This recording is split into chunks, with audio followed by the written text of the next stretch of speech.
It is wonderful to see you here this morning. I appreciate each of you choosing to worship with us today. We are going to look at a topic that I've entitled The Eternal God, probably the most important topic that we could discuss. It's the foundation of why we are here, why we live, why we breathe. Ultimately, whether or not we believe in this eternal God guides every decision that we make here on this earth. And so I want to spend a few minutes this morning talking about some evidences and some reasons why we can look at the universe around us and see the effect of this eternal God. So I ask you as we begin this morning, do you believe in God? You know, our country is changing. It wasn't that long ago in the 1950s, Gallup put a poll out and asked this question, do you believe in God? And 98% of the respondents to that poll said yes.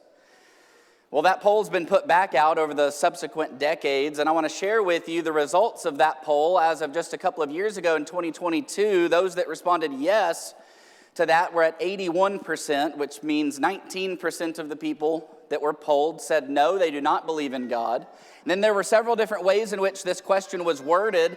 That line on the bottom, the way that they worded that was they asked, are you convinced that God exists? And only 64% as of 2017, 8 years ago, only 64% or less than 2/3 of the people in our country said, yes, I'm convinced that God exists. That's a lot of people in our country that are not convinced that the eternal God is real. And there may be some folks in our audience this morning that has not yet answered that question in their mind. Yes, I believe in God. Or maybe there are folks here this morning that though they know that that is the answer that they should give, that there's still doubts. There's still things sometimes that we hear in society and presented in secular formats that makes us question and wonder whether or not this is true. You know, these humanistic and naturalistic explanations for everything that science of the day supposedly says could have created everything, the Big Bang Theory and evolution and those sorts of constructs, they have had an impact on our country and on the belief system of its people. And not only in believing in God, but also in our view of the Scriptures as being the literal word of that eternal God. Now you can see back, this starts in the 1970s. This is Gallup again. And it's asking the respondents of that poll whether they believe that the Bible is the actual word of God to be taken literally, whether it's inspired by God but shouldn't all be taken literally, or if it's fables, history, moral precepts just recorded by man and has no divine inspiration whatsoever. And you can see we're trending the wrong direction. That top green line, which is inspired by God but not all to be taken literally, has stayed about the same. But those that believe that the Bible is the Word of God that should be taken literally, that's declining. And those that believe that the Bible is full of just simply fables and history and moral precepts created by man, that amount is going up. We live in a different world today than we used to live in. And so we've got, I believe, as Christians, have to be able to answer the question when somebody looks at us and goes, well, how do I even know that the Bible is the Word of God if I don't believe in God? How do I even know that God exists? And so we've got to evaluate this question in of ourselves and say, do I believe in God? And how can I then take that and explain that belief to others that may have that question? I'm going to tell you today, I do a lot more of this than I even used to 10 or 12 years ago on the pre-studying the Bible with somebody, first having to explain why they should listen to the Bible in the first place. And so we've got to be prepared with this answer. Why do we believe in God? And how can I share that with others? And to do that, I want to talk about a few different things. And I want to allow the biblical writers to inspire us this morning in where to look to answer this question.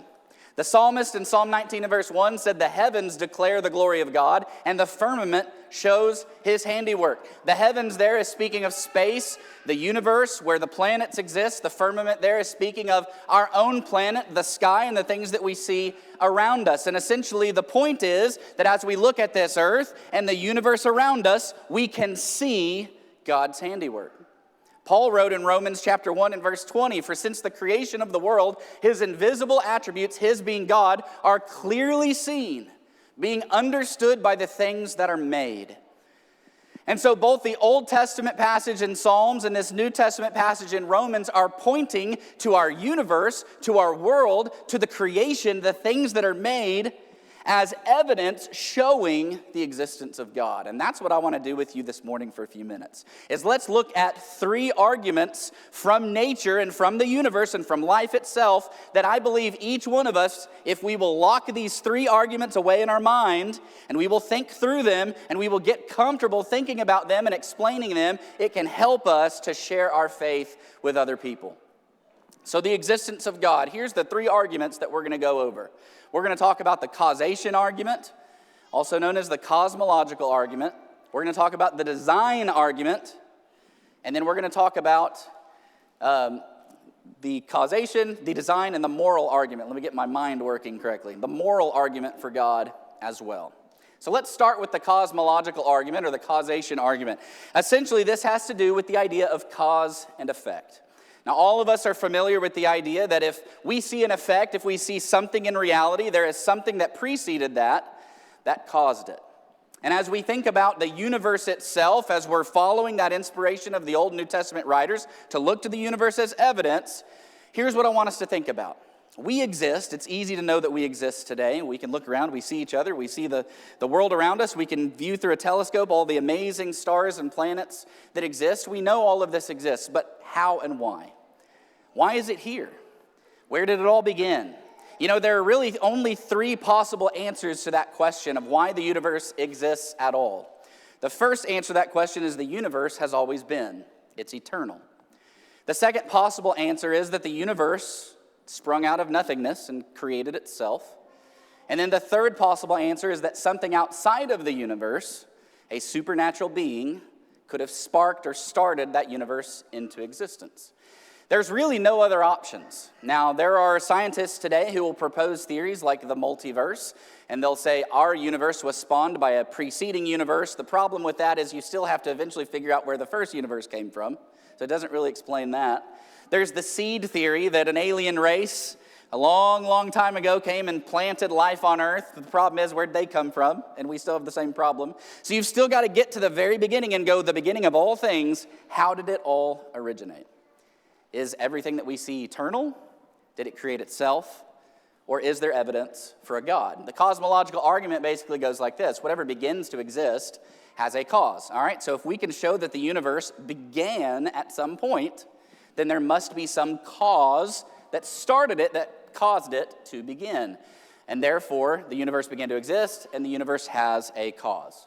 Now, is the universe eternal? Let's deal with this real quick. Remember, I mentioned there are 3 possible answers to the question. For many years, scientists tried to prove that this was the case because it would conveniently take God out of the equation and allow for us to look around us and say, well, all of this has always been and always will be, and therefore there is no need of a God. The problem is, none of the science backs that up whatsoever. Robert Jastrow, who's an astronomer, or was an astronomer, in 1977 wrote this: "The lingering decline predicted by astronomers for the end of the world differs from the explosive conditions they have calculated for its birth, but the impact is the same. Modern science denies an eternal existence to the universe, either in the past or in the future." Okay, so even as far back as the 1970s, I know that's not as far back for some of you, but for me, that precedes me. But as far back as the 1970s, scientists were already going, the universe isn't eternal. All of the evidence says that it's not. Part of that is the expansion. We can see the universe is expanding out from a single source, apparently, from a middle position. We can see other laws, like the first and second laws of thermodynamics, which we're going to talk about in just a second, that show scientists that the universe cannot possibly be eternal. It could not possibly have always been.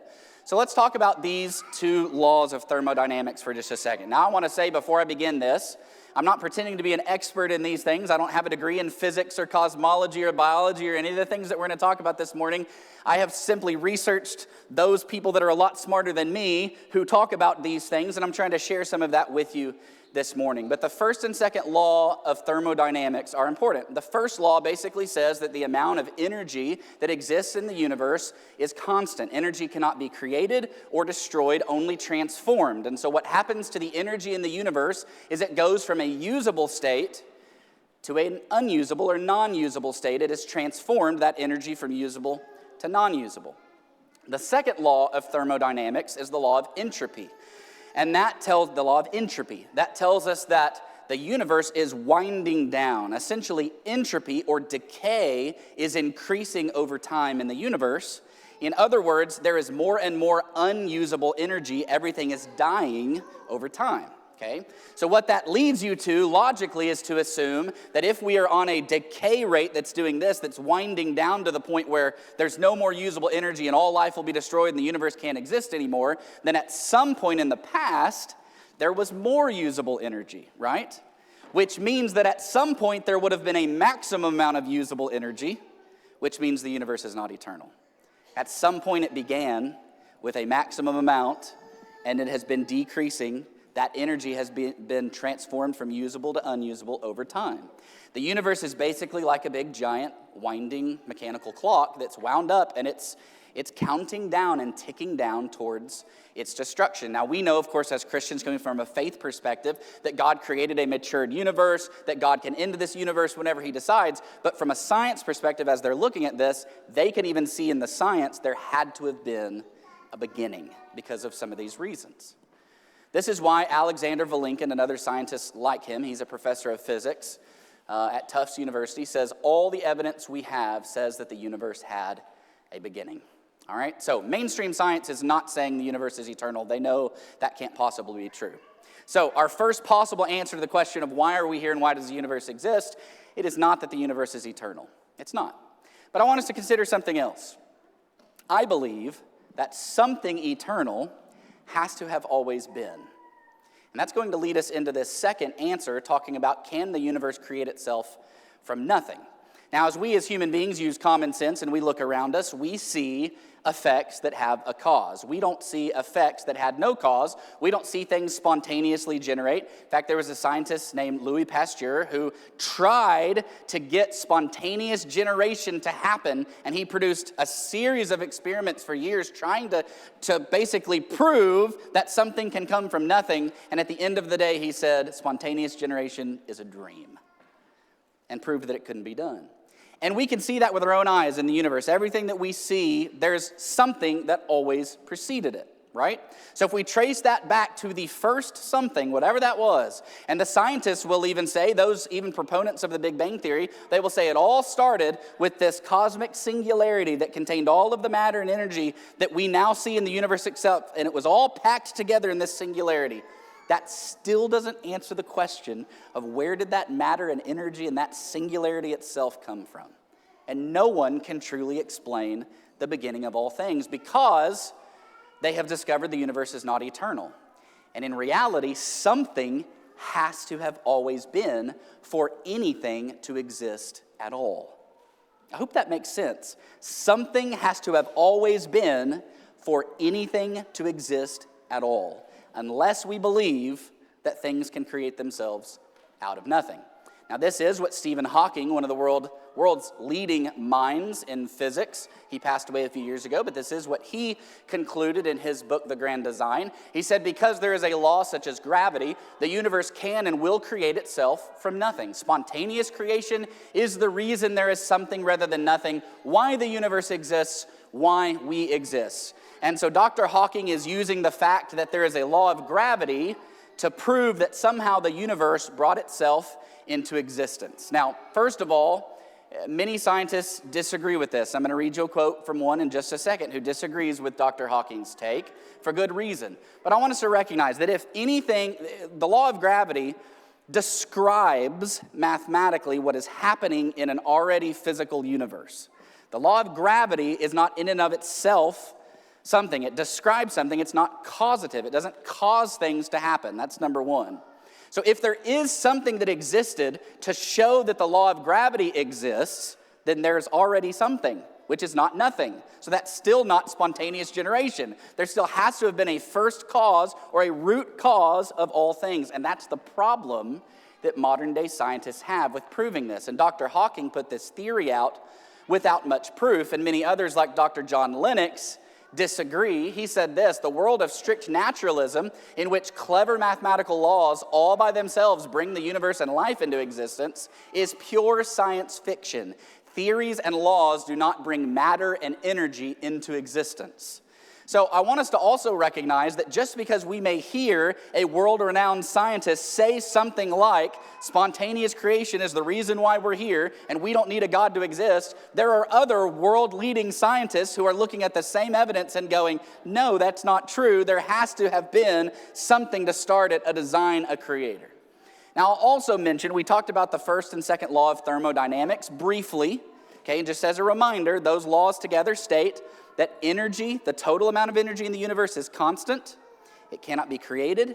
It cannot be destroyed. It can only remain constant. Therefore, if at any point in the past, without a God intervening, if at any point in our natural universe's past, there was nothing, it would violate the very laws, the first and second laws of thermodynamics, to then say that all of that energy and matter was created, because that would violate the natural laws that govern the universe itself. So these are the problems that scientists have. They come up with theories to try to explain how these things could happen without God, and yet all of those theories still violate the scientific laws that govern everything that we see. So, did a supernatural eternal being cause the universe to exist?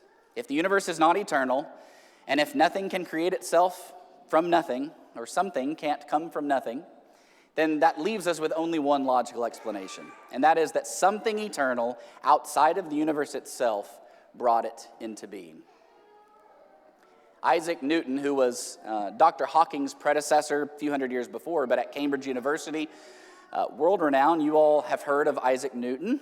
He said this: "The most beautiful system of the sun, planets, and comets could only proceed from the counsel and dominion of an intelligent and powerful being." World-renowned, world-class mind, thinker, evaluating the universe and all of the scientific evidence that we see, and his conclusion was very different than that of Dr. Hawking's. And he looked at the evidence around him and said, this could not have come from nothing. It must have come from an intelligent and powerful being.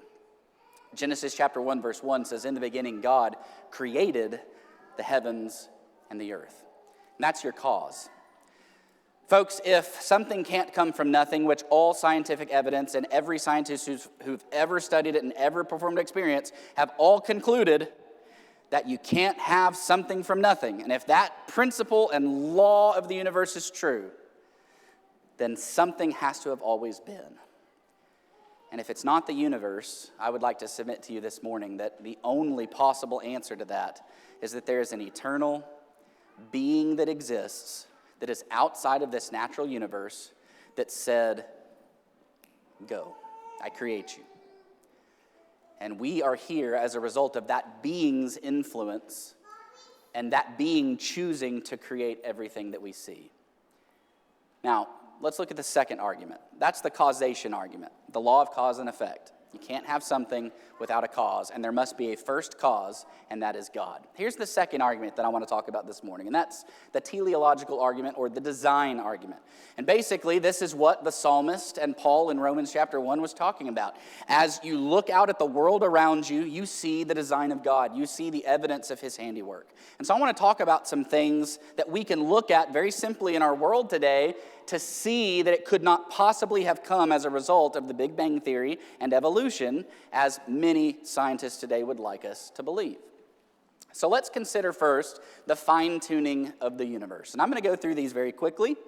I would encourage you to go research some of this stuff on your own and read about these. I didn't even really know how to shorten this list down, because the list of all the things that contribute to the fine-tuning of the universe, it's a huge long list. All right, but I'm going to give you just a few to take with you and think about and do a little study on.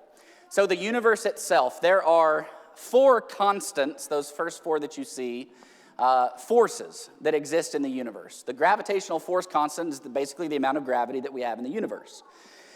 And as you study that, scientists will look at that level of gravity, that amount of force that is put on the universe, and they will say that it is perfect to hold us on the planet, to hold the planets in orbit, to hold the galaxies together, that amount of gravity is exactly what it needs to be throughout the universe for everything to exist. And that if there were more gravity, that wouldn't be possible for life to exist. And if there were less gravity, it wouldn't be possible for life to exist. So that force is exactly where it needs to be for us to be alive today.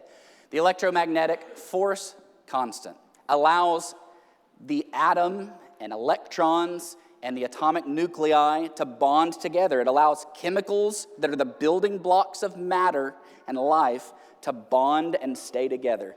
And if that force were any stronger or any weaker, those bonds would not be able to be made. Matter wouldn't be able to form together into what we see around us, and life certainly wouldn't be able to exist. And yet it's at the exact perfect level that we need it so that we can live and thrive on this planet. The strong nuclear force constant does similar things. It holds the nucleus of the atom, which is the building block of all life. It holds that together in such a way that if that force was not there, the atom wouldn't be able to exist, and thus we wouldn't be able to exist. The weak nuclear force constant governs radioactive decay and the decay rate of the universe. And if that were any weaker or stronger, and we could just keep going down this list, say the same thing, ultimately it's at the exact right level for the decay that is needed. The cosmological constant is the expansion rate of the universe.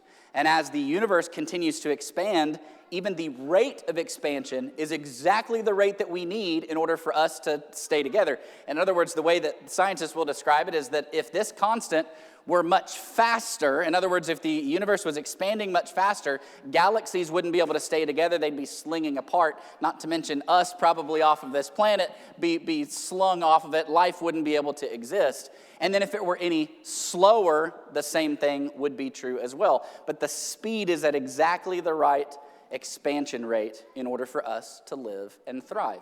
And that's 5 things in the universe on a list of a bunch that you can go research and look at. And yet somehow these naturalistic, materialistic scientists that want to explain God away would say all of these things just happened by chance. In that Big Bang Theory at the beginning, and all of it just happens to be all at the right level. But that's not it. Think about the earth itself, okay? The planet that we live on. I'm going to go through these quickly. The size of our planet is perfect for life. Much larger or much smaller, the atmosphere would be wrong. It wouldn't sustain life. None of us would be able to live.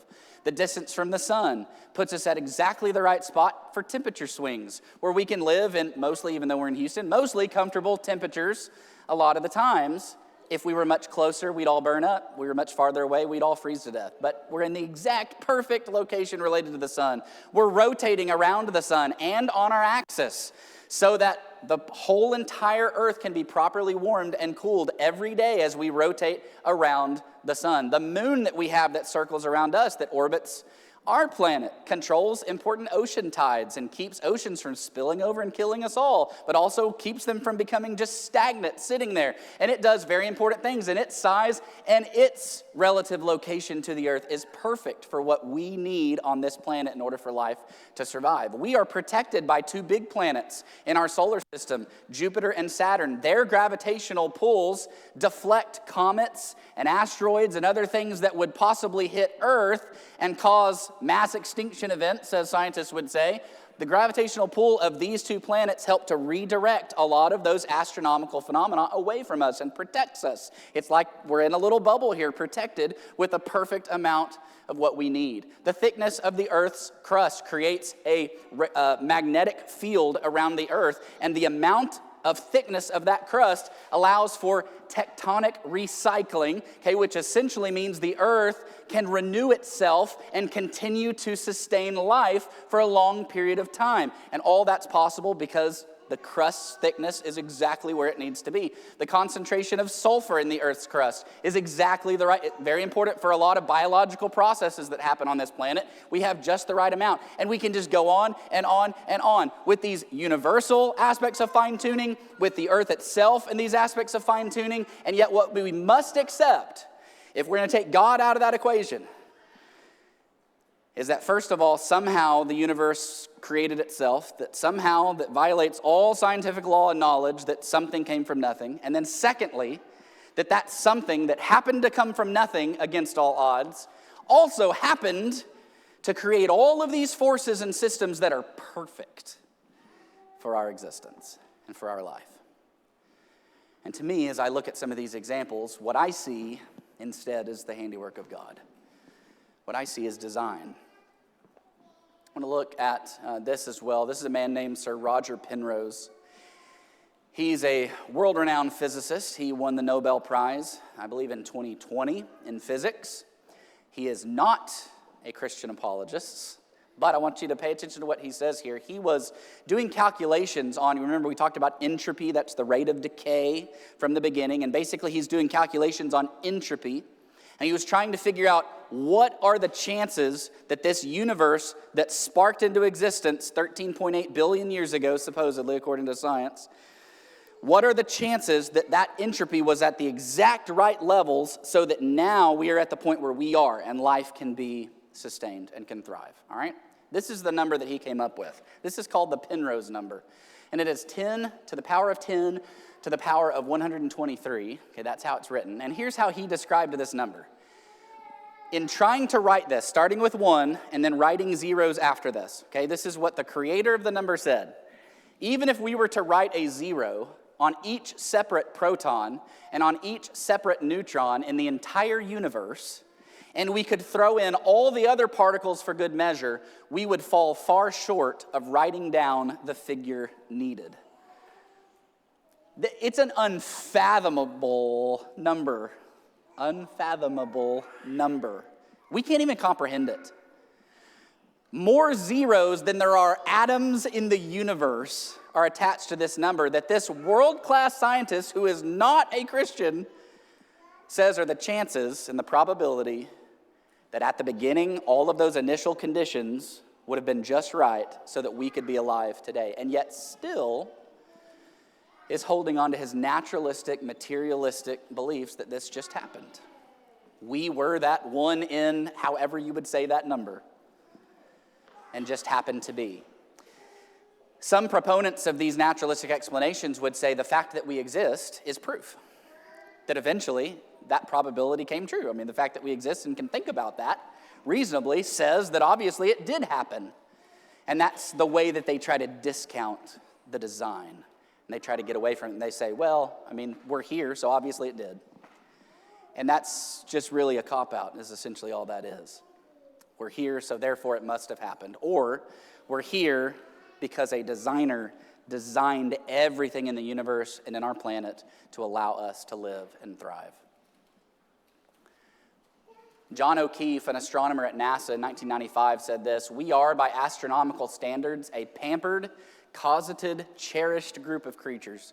If the universe had not been made with the most exacting precision, we could never have come into existence. It is my view that these circumstances indicate that the universe was created for man to live in." And that's what open-minded, honest people who have not taken God out of the equation look at these evidences and they see. I want to give you a couple examples in biology here, this design argument. An irreducible complexity is the term, but I want you to think about it this way. If everything has evolved through natural selection over time, okay, there are some biological systems that are so complex where it requires so many different parts working all in unison, in concert, all at the same time, that if you removed just one of those parts, the entire system fails and becomes unusable. Natural selection says that in each iteration of an organism's evolution, it only keeps or retains those aspects of itself that are useful or helpful to the organism. And that it naturally selects certain biological traits to keep and certain ones to get rid of. So the idea of irreducible complexity is that when you look at some of these things like the human eye or bacterial flagellum, okay, which is basically this whip-like tail on a bacteria, or you look at the concept of blood clotting, what we are seeing is systems and processes that if they had developed according to natural selection and evolution could not possibly have been retained. Because if one aspect, one part of the eye was evolved in one iteration, it wouldn't have been useful. It wouldn't have been good for anything, and therefore that organism, natural selection, would have gotten rid of it and the eye would have never developed in the first place. But in order to explain this, what you would have to do is that, say, through the course of evolution, in this natural selection process, there were jumps, sudden big jumps, right? Where you go from here to all of a sudden, a fully formed eye. And it gets a little bit ridiculous for scientists to try to argue that because, number one, there's no evidence that we have actually evolved through that course, number one, in the first place, but number two, much less that in the midst of those, there are these gigantic leaps to explain why these complex systems could exist. The reality is the eye and that whip-like tail on a bacteria and the fact that our blood can clot, those are systems and processes that are so complex, they scream out that they have been designed. They couldn't have arisen by chance. They couldn't have arisen one part at a time, or else it violates the rules of natural selection. George Wald, who's a Nobel Prize winner in 1954, said this: "When it comes to the origin of life, we have only two possibilities as to how life arose. One is spontaneous generation arising to evolution. The other is a supernatural creative act of God. There is no third possibility. Spontaneous generation was scientifically disproved 100 years ago by Louis Pasteur, Spallanzani, Redi, and others. This leads us scientifically to only one possible conclusion: that life arose as a supernatural creative act of God." Now, you want to know what the sad part about this quote is? Is that Mr. Wald goes on to say, "Now, despite that, because I choose not to believe in God, I have chosen to believe the impossible." And on its face, he recognizes and admits that it's impossible, that life must have been designed, and yet says, "I don't want to believe in God, therefore I believe in the impossible." And that's sad. And I would ask you this morning not to be closed off in that way, but to look at the evidence for what it is, and to read and listen to these scientists, world-class minds, who are admitting that everything that we see around us screams, we have been designed. Genesis chapter 2, verse 7 says, "The Lord God formed man of the dust of the ground and breathed into his nostrils the breath of life, and man became a living being." We have a designer, folks. That supernatural being that had to exist, had to be eternal. In order to spark everything into existence, he also designed this universe and this world for you and for me. The last argument that I'm going to look at this morning is the moral argument. And this simply is an exercise of logic more than anything else. But the moral argument goes like this: if God does not exist, objective moral values and duties do not exist. In other words, there is no single source or standard of what's right and what's wrong, of what's moral, what's ethical. Objective moral values and duties do exist, however, and therefore, God must exist. Okay? So the idea is that if we can look around at humankind and we can see a conscience, an innate sense of right and wrong, a morality that spans cultures and differences in peoples, if we can see something that appears to have been put inside mankind to direct us morally, then that is proof that there is something outside of ourselves that has placed that morality within us. Or else, morality is just simply a human construct that we have come up with. And we're going to talk about that. So is morality a man-made construct? Well, there's a couple of problems with this if it is. Number one, there's no evidence if you believe in the Big Bang Theory and evolution, okay? There's no evidence to say that biological or the evolution of matter could have created morals, okay, and instilled morals within us. That's a problem in and of itself, because evolution explains, supposedly, the biological processes of how we got here, but we are, at the end of the day, just another animal, like any other animal that exists on this planet. That's what evolution ultimately teaches. And so the idea that we have some moral center within us is contrary to the design of evolution anyway. But we can take it a step further, and we can look at cultures. Across cultures, there are certain things that we recognize are right and wrong. Murder, for example, is something that all cultures across the world recognize is inherently wrong. Why is that? You would expect that if different cultures were developing just simply as a result of the Big Bang Theory and evolution over time, that there would be a wide variety of beliefs and morals, and that there would be cultures that believed that that was good and right and that you should do that. And obviously there have been some very horrific things that have happened in history. There have been some very evil and wicked people. There are people today that commit murder because of evil in their heart. But as a race of humans, we recognize that that is something that's not right. If I were to ask anybody from any culture across this world, would you be okay with me going into your home and murdering your family and robbing you blind? I don't think I would get anyone that says, oh yeah, that's perfectly fine. Because at the end of the day, morals are a man-made construct, and who am I to tell you what's right and what's wrong? If that's right for you, well, come on, murder my family. I don't think I'm going to get that answer, because inside of all of us, we recognize there is something wrong about taking life in that way. And yet the reality is, if there is not a God and morals are just man-made, here's the other problem. Who gets to decide what's right and what's wrong? Ultimately, whoever has the most power or money, might, they get to decide what's right. Might makes right. I don't really want to live in a world like that. You know, the example, the classic example of awfulness that you can go to is the Nazis and the atrocities that they committed. If you take God out of this equation and you say morals are a man-made construct, you cannot look at the actions taken there and say that it was definitively or objectively wrong what happened. And yet any sane, reasonable person would look at the actions that were taken by the Nazis and say it was wrong. And that's because of the innate morality that has been placed within each of us by the eternal God. Not simply because the rest of mankind said or agreed that it's wrong. There were other countries that were aligned with Germany that didn't believe that it was wrong. And so I have no proof to be able to look at you and say what you're doing is right or wrong, or what I'm doing is right or wrong, if there's no objective source to turn to. And that's the idea. Now, I found this, Paul Bloom, who's a psychologist at Yale University, he wrote a book called Just Babies, The Origins of Good and Evil. And I found this quote interesting. He said, humans are born with a hardwired morality. A sense of good and evil is bred in the bone. I know this claim might sound outlandish, but it's supported now by research in several laboratories.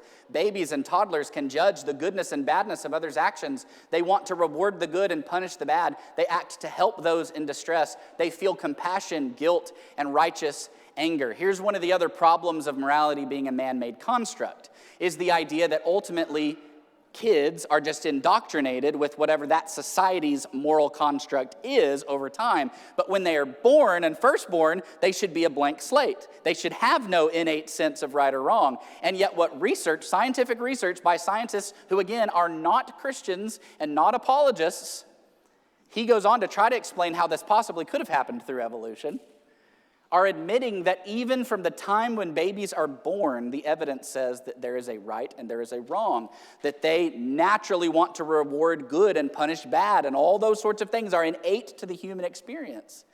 And yet, if morality is a man-made construct, they should be blank slates, and they're not. There is something that has been placed within us that tells us there is right and wrong. George Gaylord Simpson, an evolutionist and paleontologist, in The Meaning of Evolution, a study of the history and life of its significance for man, he wrote this: "It is one of the many unique qualities of man, the new sort of animal, that he is the only ethical animal. The ethical need and its fulfillment are also products of evolution, but they have been produced in man alone." So here's another example of a scientist who is seeing the evidence of the ethics and morals that exist in mankind, and yet he is trying to explain it away. And he goes, man is just a new kind of animal. I mean, it just so happens that morals have only arisen in us and not in any of the other animals that exist on the planet, even though according to evolution, that's all we are, is just another animal.